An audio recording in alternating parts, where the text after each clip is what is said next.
I want to quickly show you part of one of our gardens here near Murfreesboro, Arkansas. We've got cucumbers you're looking at and some tomato plants.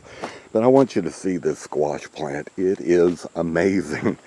It's 7 feet tall, and my wife started it from seed, and we put it in a cage like a tomato plant. I've never grown one that way before, but it has done so well.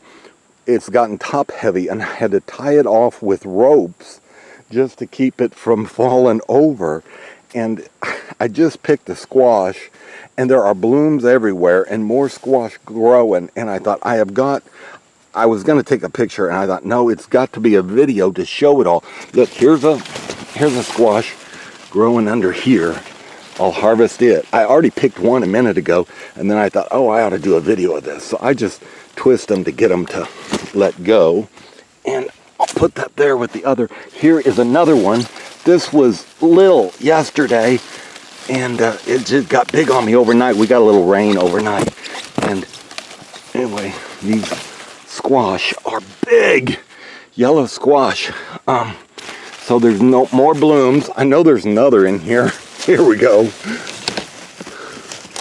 Yeah, that one's big enough to pick too. Look at that. And these blossoms are usually full of bees. They just fly all over in here.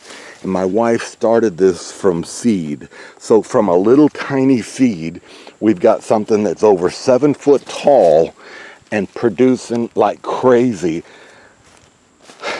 We had 3 squash the other day, and we're going to have more soon. I think, yep, there's a bee in there right now working. And they just fly from one blossom to the other and make more and more squash for us. So he's just enjoying himself and not letting me bother him. But anyway, just had to show you this squash plant. So you might consider, my wife had an extra plant she'd started from seed, and I had lost a tomato plant, had died here, and so I just stuck it in there. And look what it has done. I am so impressed. Anyway, it's producing well, and we love it. And my wife has a little hand-driven device that turns this squash into spaghetti, and she'll fix ground turkey and the spaghetti sauce and then make noodles out of this, and it is wonderful. Great way to eat it.